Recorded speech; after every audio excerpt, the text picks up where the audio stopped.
This is the first video of our Who Was He series. In this video, we will share the great story of a remarkable personality.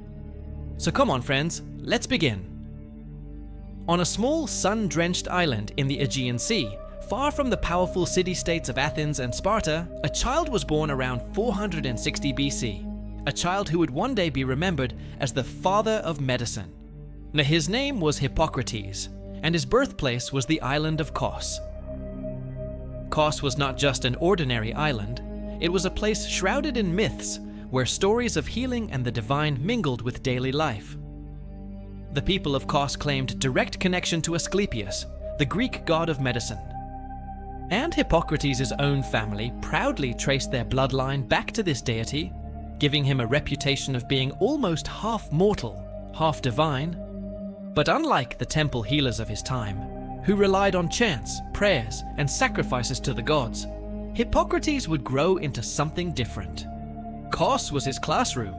Surrounded by salty winds, herbal gardens, and fishermen who knew the sea's power to heal and to kill, he began to wonder, what if sickness had nothing to do with angry gods, but with the natural world itself?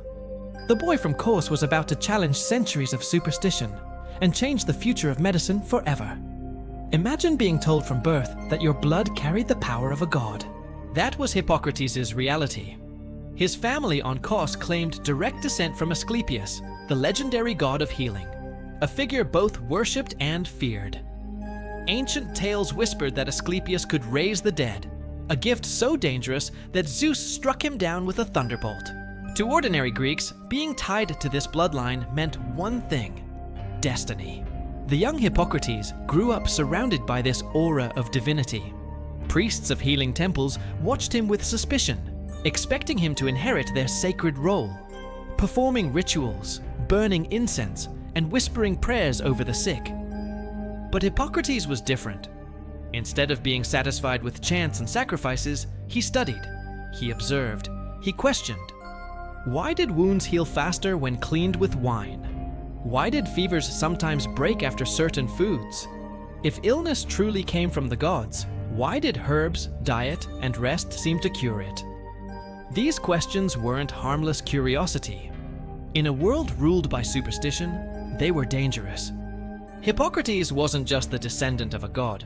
He was the boy daring to expose the truth behind the myths. In Hippocrates' time, the sick were carried to temples of healing, where priests promised cures through rituals, chants, and sacrifices. Patients would sleep inside the temple halls, hoping the god Asclepius would visit them in a dream and reveal a cure. If the sick recovered, the priests claimed victory. If they died, well, the gods had willed it. But young Hippocrates wasn't convinced. He had watched too many prayers fade into silence. Too many families leave the temple in despair. To him, there was something deeply wrong with a system where the gods always won, but the patients often lost. So he began his quiet rebellion. Instead of kneeling before altars, he studied bodies. Instead of chasing dreams, he examined symptoms. He looked at the color of skin, the rhythm of breath, the patterns of fevers. Slowly, he realized something radical. Disease was not divine punishment. It was nature, predictable, observable, and treatable. Breaking away from temple medicine was dangerous. Questioning the gods was close to blasphemy. But Hippocrates chose truth over tradition. He turned his back on incense and prayer, and in doing so, opened the door to a new world, the birth of real medicine. In the ancient world, everyone believed the heart was the throne of the soul. It beat faster when we were afraid, slower when we were calm. So surely it must control emotions, thoughts, even memory. To say otherwise was madness. But Hippocrates saw something others ignored. He had treated wounded soldiers, men with cracked skulls and head injuries. Some forgot their families. Some lost the ability to speak. Some could not control their anger or sadness. Their hearts still beat strong, yet their minds were broken. From these grim lessons, Hippocrates reached a conclusion that shocked his peers. The brain, not the heart, is the seat of intelligence, sensation, and emotion. It was a dangerous claim. To challenge the sacred belief in the heart was to defy centuries of tradition. Priests muttered that he was insulting the gods. Fellow healers accused him of arrogance. But Hippocrates stood firm, guided not by superstition, but by evidence. This single insight placed him centuries ahead of his time. While the world clung to the heart as the center of the human spirit, Hippocrates quietly uncovered the truth of the brain, a truth modern science would confirm thousands of years later. In ancient Greece, epilepsy was feared like a curse. When a person collapsed, shaking violently, frothing at the mouth, people whispered, "The gods have struck them down." Priests called it the sacred disease, proof of divine punishment, or possession. Families hid their afflicted in shame, fearing neighbors would see them as cursed. But Hippocrates looked closer. He watched patients before, during, and after seizures. He noticed patterns, the warning signs, the sudden loss of control, the slow recovery.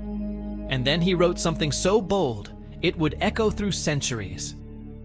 Epilepsy is no more divine than any other disease. It has a natural cause.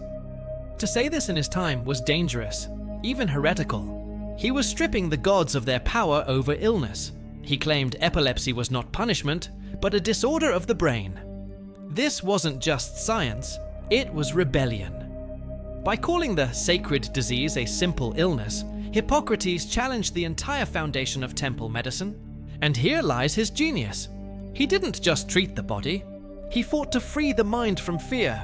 He showed that understanding illness could remove its terror. Medicine in Hippocrates' time was not gentle. There were no anesthetics, no sterilization, no painkillers. And yet, people still came to him, desperate, broken, bleeding. Because even with crude tools, he offered more hope than the temples. One story tells of a fisherman brought to Hippocrates with a shattered arm, crushed by a falling mast. The priests had declared it the will of the gods and offered only prayers. Hippocrates refused. He studied the man's arm, feeling the broken bones shift beneath the skin. With calm precision, he set the bones back into place, binding them with linen soaked in wine to fight infection. The fisherman lived, and even regained use of his arm. But not every case ended with success. Some required trepanation, drilling into the skull to relieve pressure after a head injury. Imagine the horror. A bronze tool twisting against bone, the patient held down by relatives, no numbing drugs to dull the pain. And yet, remarkably, some survived. For Hippocrates, these were not acts of cruelty, but courage. Each scarred patient carried proof of a radical idea. Medicine could fight nature, not just pray to it.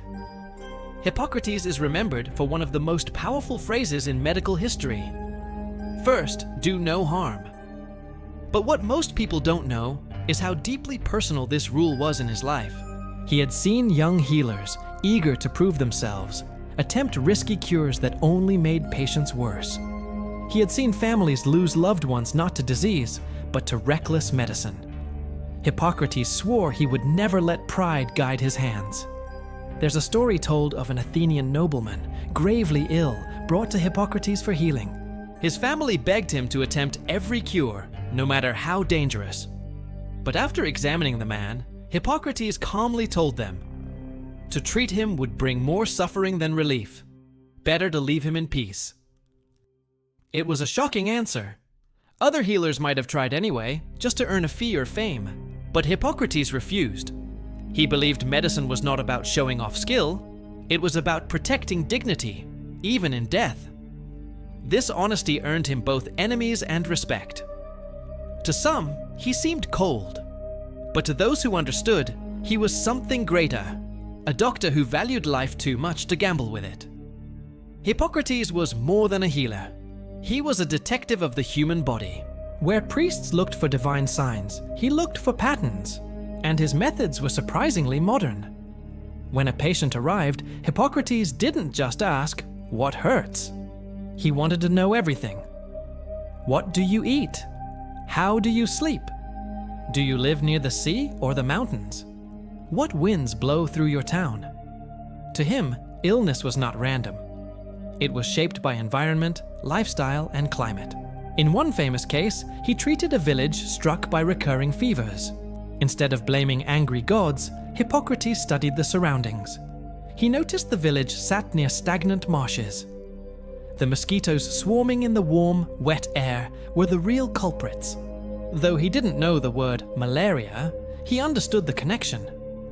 He kept notebooks recording weather changes, epidemic patterns, and the rise and fall of symptoms. This habit of detailed observation became part of the Hippocratic corpus, the collection of writings that still influence medicine today. Hippocrates showed the world that a good doctor wasn't just a healer. He was an investigator, piecing together clues to uncover the hidden cause of sickness. Long before pills and pharmacies, Hippocrates believed the most powerful medicine came from the kitchen. His most famous teaching still echoes today. Let food be thy medicine, and medicine be thy food. To him, every meal was either a cure or a poison. He watched how soldiers who ate heavy meats grew sluggish, while farmers who lived on grains and vegetables often stayed lean and strong. He noted that certain foods cooled fevers, while others inflamed them. One story tells of a wealthy man brought to him, suffering constant stomach pains. The family demanded expensive treatments, but Hippocrates prescribed something simple: a change of diet. He banned rich feasts and wine, replacing them with barley water, fruits, and herbs. Within weeks, the man recovered, not through prayer or potions, but through food. Hippocrates also taught moderation. He warned that overeating was the root of many illnesses. Everything in excess, he said, opposes nature.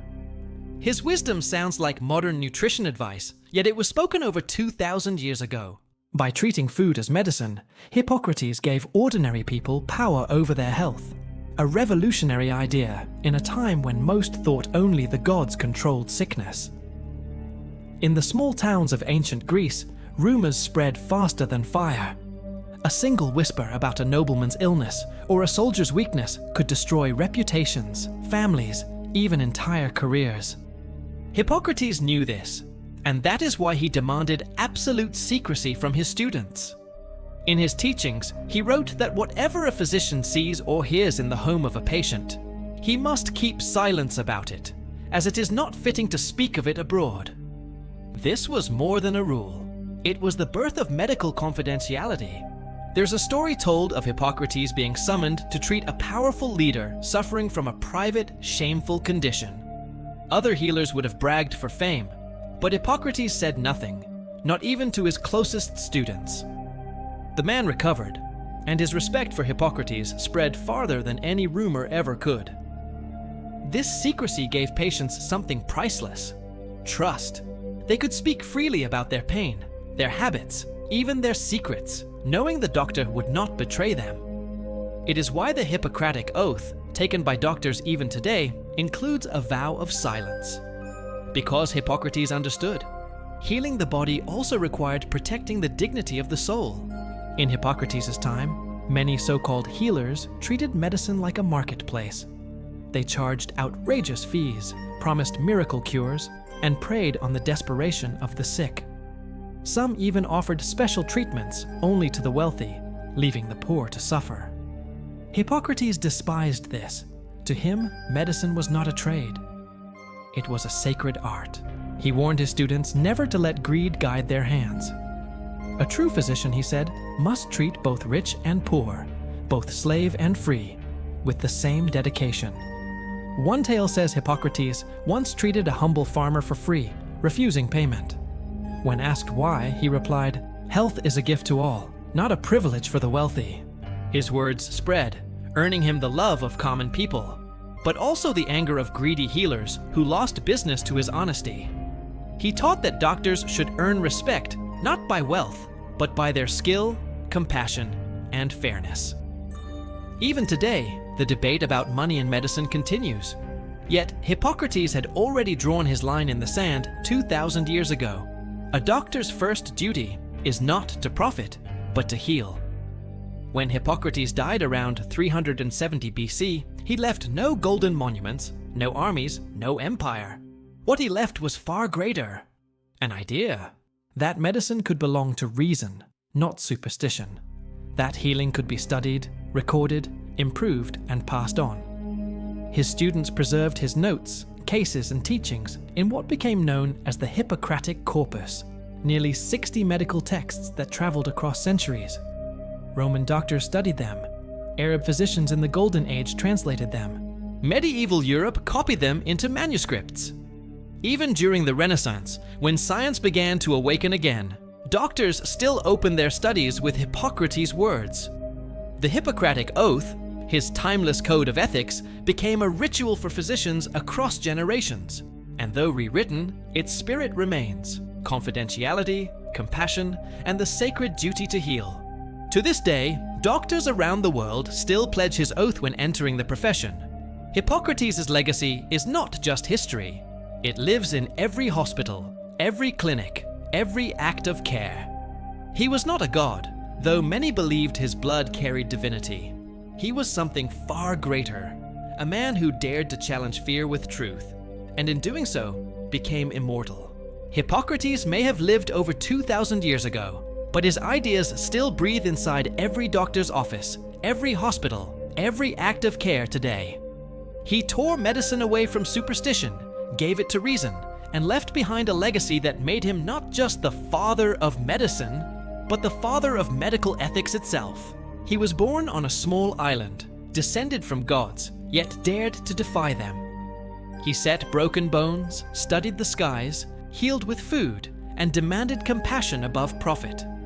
He protected the dignity of the sick with silence, and he taught his students that the greatest power of a healer was not in tools or wealth, but in wisdom and humanity.